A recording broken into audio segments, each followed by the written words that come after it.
This is the Organizational Health Advantage podcast with Keith Hadley and James Felton, principal consultants at Table Group.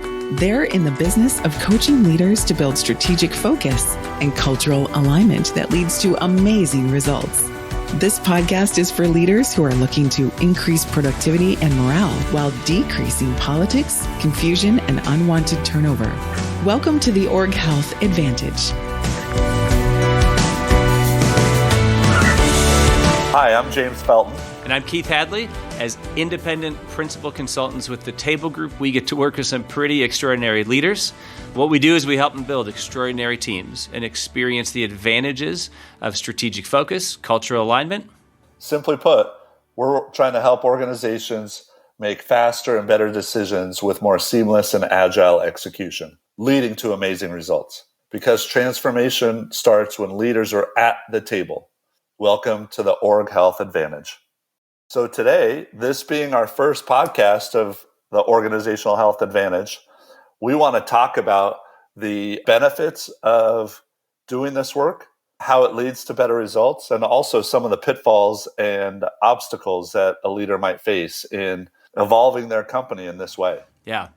Our goal is to bring leaders onto the podcast with us to talk to our clients that are actually doing this work and just explore different ways of like, hey, this is easy in principle, but it gets pretty hard in practice. But we thought, James, right, today, let's just start out by defining what organizational health is. Why don't you start? Absolutely. Well, we would say that companies need to have two things in order to be successful. They need to be smart focused, and that would be all their functions. You know, there's finance, technology, sales, marketing, ops, and for every industry, there's probably a few other functions that they need to be smart at. We would say your competitors are also trying to be really good there. And so the other place that we find a competitive advantage, of course, is the healthy side. And as I referred to earlier, that's increasing productivity and morale and minimizing politics and confusion. And we would say there are 4 disciplines to help us get to a healthy organization. You want to take that, Keith? Yeah. And just like physical disciplines, if we want to be physically healthy, we have to eat right and exercise and get good sleep. And those are disciplines. We know the answer. We just don't do them every day. We think there are organizational health disciplines. And just really quick, the disciplines are around the team, around being clear, around good communications, and around systems, simple systems. So as far as the team goes, it's the discipline of building and maintaining a cohesive team at the top, one that's capable of having direct conversations because they trust each other. They can make decisions that are clear. They commit to decisions. They hold each other accountable, and they really focus on shared results. And that's harder to pull off than you might think, as James and I know from working with our clients. And secondly, on the clarity side, we just need to be clear about 6 critical questions around our purpose and our values. Really, which is the bedrock of our culture. We need to be clear on where we're going and our strategy to get there and what market we're actually in. We call that our business definition and our strategic anchors. And we need to be clear about our focus, our priorities, and our roles. And those are very dynamic. They change, every month, every quarter. That could change what's most important right now. And then as leaders, over-communicating that. People need to hear things 7 times. Not before they understand you, but before they believe you. We need to create opportunities for dialogue.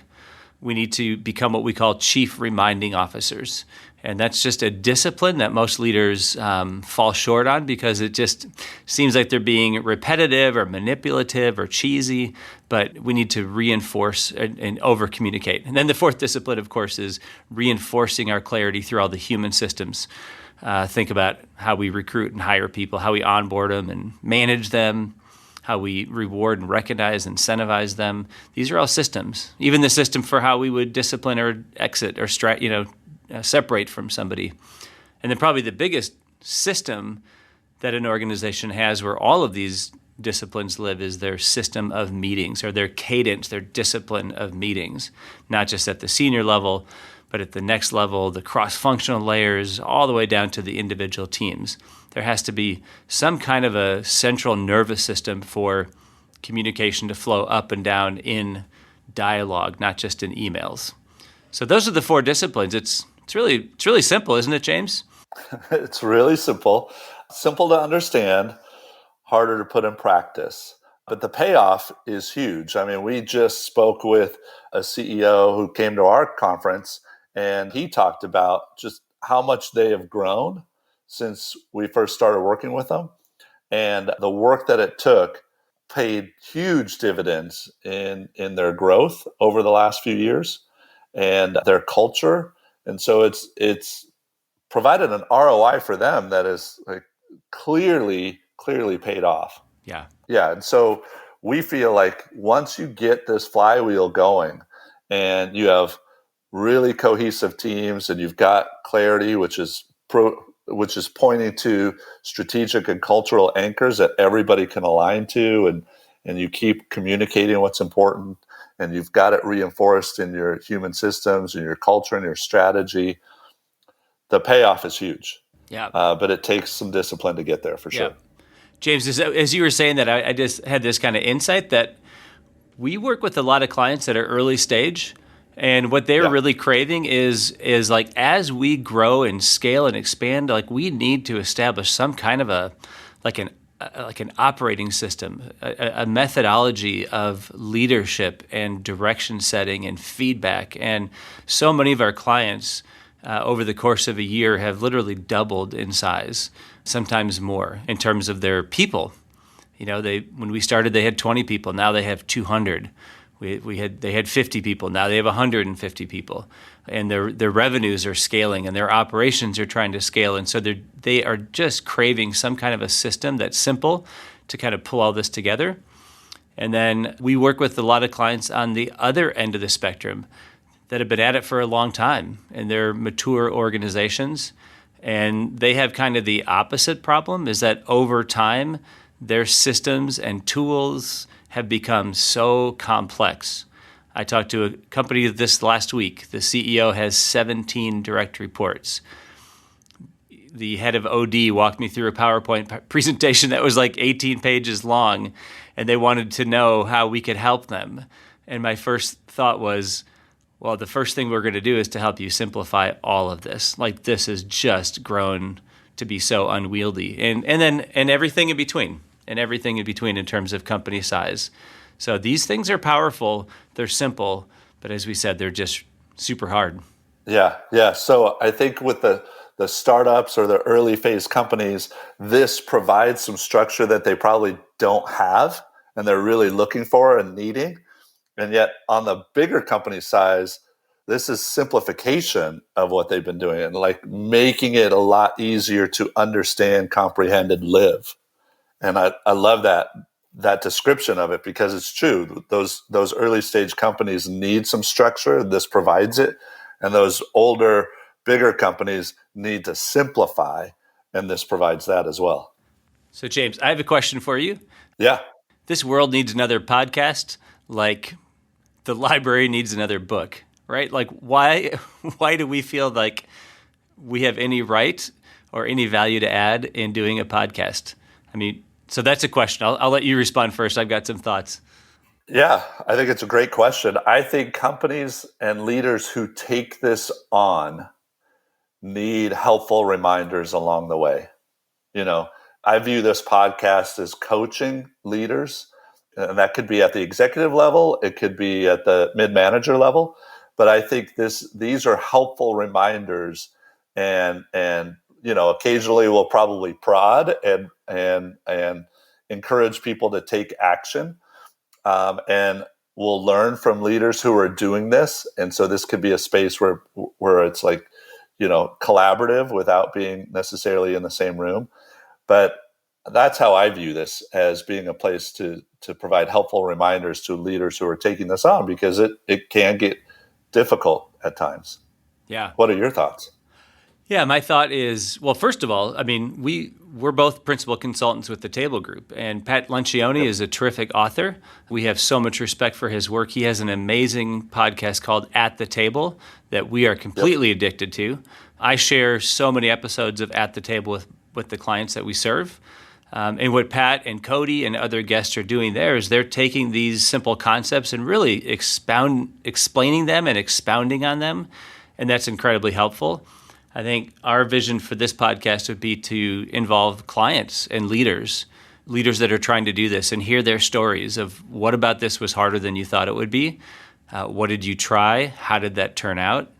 I think I'm excited to see stories of application and how we can learn. Some will be cautionary tales, some will be tales of overcoming. But that's really my vision for it. And if it's just you and I in the podcast, it's going to be our stories of what we've seen work in practical application.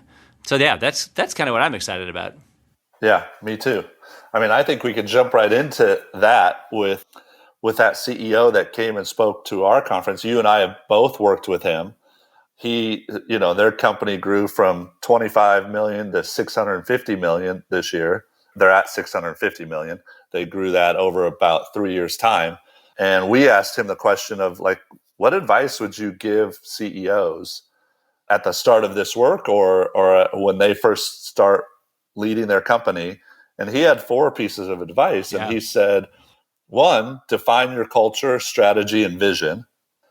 2, make sure you use that to help you get the right butts in the right seats. 3, use that culture, strategy, and vision to help with your performance management. And then lastly, understand the business you're in, the cycle of business you're in, and do whatever you can to anticipate challenges coming up.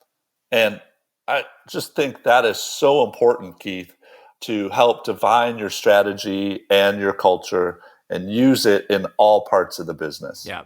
And they've really done a good job of building their business around their culture and their strategy. Again, to go from 25 million to 650 million. Yeah, I hope we get him on this podcast. And I kind of want to give him a shout out, but we should probably just wait until we get him on here. The one thing that is a defining characteristic of this leader that he talked a lot about, and this is maybe one piece of practical advice, is he completely owned this work. This was his effort. He was the champion and the driver of organizational health. We were coming alongside to help him and support him, and he has a team that really embraced it with him. But over the years that they've been at this, he would be the first to tell you it's been incredibly challenging. But it starts with him owning it. Yeah. Well, I was just going to say, he would say it's challenging, and it's definitely paid off. Oh, for sure. We talked about 4 disciplines. I thought maybe just since this is our first episode, let's just give 1 or 2 practical pieces of advice based on our experience for each of the disciplines. So I think that's great. Discipline 1, James, you lead it off. Where do leaders struggle? What about discipline 1 is hard, and what's our advice? Yeah, so discipline 1 is around creating cohesive teams, and we would say there are 5 behaviors that we're looking for in that. And 1 is to build vulnerability-based trust, or what other people call psychological safety. That's in order to get to healthy conflict and debate. That will help you make decisions that people can commit to. When we have that overall commitment, even if we disagree on the decision, the commitment is around implementation with 100% vigor. That leads to peer-to-peer accountability. And when you have that, you've got a team that is focused on collective results as opposed to focused on their own siloed results. This is a team that's got each other's backs. And so I think a couple of things are challenging in there, Keith, and I'd love your perspective too. But 1 is building that vulnerability-based trust where we can admit mistakes, ask for help, admit that somebody knows this better than I do and lean on them. Just where it's total transparency to identify problems that we need to focus on and solve as a team. So I would say there's that. And then the challenge of accountability is probably the one we see the most. Yep. And that really pulls from the trust bank. Yeah, absolutely. And it could be, where a leader struggles with accountability and how to do it. I think people, leaders are kind of like, well, how do I do that without seeming like a jerk? It's like, you don't have to be a jerk to hold somebody accountable. You just need to set some clear expectations.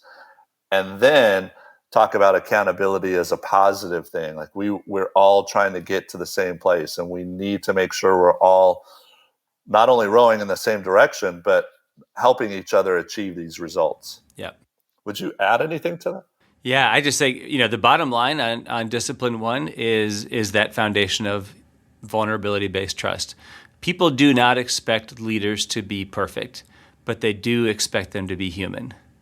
And I think when we work with leaders that have teams that are kind of like all green teams, we often see that they avoid interpersonal discomfort because they have such a good vibe going at the top, they don't want to say anything to jeopardize it. We work with teams that are kind of all red teams, and just at the heart of that team is just these are good people, they're smart, they deserve to be sitting in the seats they're in, but they just haven't learned how to be vulnerable enough to tap into each other's insights, expertise. So it's hard for them to challenge each other and to confront problems and ask questions about each other's approaches and methods. So that's the breakthrough on discipline one. Bottom line, starts the vulnerability. I would say discipline two, the breakthrough is that teams think they're actually clear, and they're not nearly as clear as they think they are. I can't tell you how many times we've worked with a leader who says, oh no, we've got a really good handle on our priorities. I said, that's awesome. Hey, everybody, write down right now, what's the number one priority that this company is facing? Everybody writes something down, they read it out, and they're all over the map. And we've really challenged our leaders on that prioritization recently, that in reality, something is most important to this business, whether we acknowledge it or not, whether we like it or not, something is more important than anything else, and our job is to figure out what that is. And so I think the enemy of clarity is this illusion that we have clarity. And again, in humility, if we can acknowledge that we need to be more clear and we need to use this clarity as a tool. What would you add to that? And then we'll go to discipline three. Yeah, the only thing I would add to that is I think the discipline there is around saying no to certain things. And it could be, in your core purpose or your business definition or core values, and for sure in your thematic goal and saying what's most important right now. A lot of the clarity is around actually narrowing the focus, narrowing the frame. And that means you're saying no to things, but that is really hard for some leaders to want to do and to get that focused. Yeah. Discipline three, what would be your call out? I think it's really easy. The discipline is over communicating our clarity. And I think what happens a lot of times is we just don't communicate enough. Yeah. We have the old adage that, nobody left a company because leaders were clear and communicated often about what's important. And so I think the reality is we say something once or twice and think it should be clear and focused on. And as you say, like we've got to communicate a lot so people remember it, but also overcome their cynicism. Yeah. And most of our executives are communicating to other leaders. And so not only do they need to understand, but they need to be able to repeat that message. They need to own that message at the next layer down, the next layer.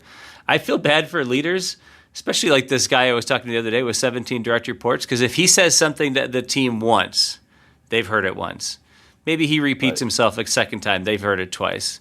Maybe he writes an email, they've heard it 3 times. Then he does a one-on-one.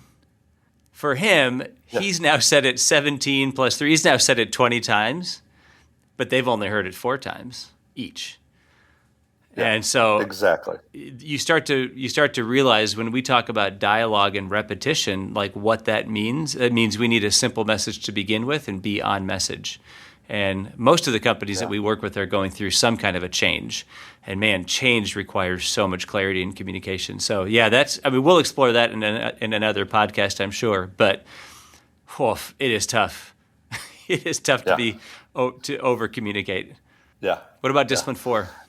And then discipline 4, which is reinforcing the clarity, the things that we have said are important in our human systems. I think those become bureaucratic at times. Yep. It's not a reflection of the culture we want. It's too much.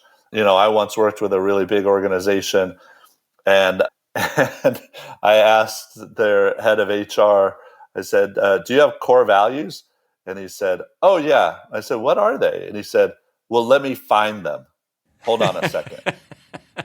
And I thought, oh my gosh, you should know these, in my head. And then he said, yeah, I'll send them to you. And I can't wait to send you our survey. And then he sent, another document of how they are supposed to hold each other accountable. And he sent me, and so he was really fired up on the bureaucratic things that they had put in place, but he couldn't remember their core values. Yeah. Yeah. And what we really need to do is slim it down and just make sure we're hiring the right people, we're onboarding in a really positive way, we're using our clarity and performance management and so on. James, you and I have been in the room so many times where we're talking with the team about a difficult employee, maybe not on the exec team, but at the next level down, and they're describing this behavior and this failure and that failure, and we'll often interrupt to just walk through their core values. So modeling it using Table Group's core values, we'd say, well, is this person humble? Well, sometimes. Are they hungry? Do they have are they self-motivated to get the work done? No, not really. Are they people smart? No, not at all. Okay, when did you figure that out? Like during the hiring process, did they show up as a different person on day one? Like what was the gap between what you saw in the interview and what you saw when they showed up? And often we find really quickly that they are hiring for qualifications, they're hiring for resume, and they're talking themselves into hiring a person that looks great on paper, even though they're starting to see red flags that they don't really fit the core values. So that's just one example of how quickly these systems can break down. And it's really pretty simple. It's like, hey, just put together, make sure your core values are really tested for. I was recently with another team that is bringing a new executive onto the team. And over the course of the offsite, we realized that most of the executive team hadn't even met the person yet. I thought, oh man, I hope this individual fits, but how do you bring in an executive that hasn't been interviewed by the other executives? And they realize it's kind of a miss. So there's a big exposure risk, and I can't wait to see how it turns out. I hope it turns out well. But it was just a simple system that they could put in place to make sure that, in this case, their hiring practices align with their core values. Yeah. Yeah. And then the last thing I would say, that because you added this earlier and we definitely want to touch on it, is the meetings. Yeah. Are the meetings helping us focus on our priorities and, what we need to get accomplished in the next week, the next month, the next 6 months? Or are we talking about a whole broad base of topics? And, you and I have worked with teams where they have a weekly meeting that's 4 hours long, and you're like, "Oh my gosh, what are we focused on here?" Just shoot me. And so, that's a whole podcast in itself. Probably is meetings and making those as effective as possible. Yeah, and our quick advice to leaders would be like, you own the meeting. Absolutely. The job of the CEO is to run really good meetings. And now if you need help and support doing that from somebody who's maybe a timekeeper or a scribe, that's great. But just embrace the fact that is a major part of your job, is to run really good meetings. So, man, there's so much to explore. Maybe this is a good spot to kind of wrap things up. I think so. I think our takeaway here and our encouragement for people would be like, hey, leading organizational health is going to have great payoffs. But like anything, there are going to be some pitfalls and some obstacles that you need to encounter. And we hope that this podcast over time helps you hit those milestones and overcome those obstacles and pitfalls. Sounds good. All right. Thanks, Keith. Thanks, James. Thanks for listening to the Org Health Advantage. Your hosts, Keith and James, are helping leaders change the world of work and invite you to share this podcast with your friends and colleagues. For more resources on building stronger teams and organizational health, check out tablegroup.com. Produced by Audavita Studios. Connect your voice to the world.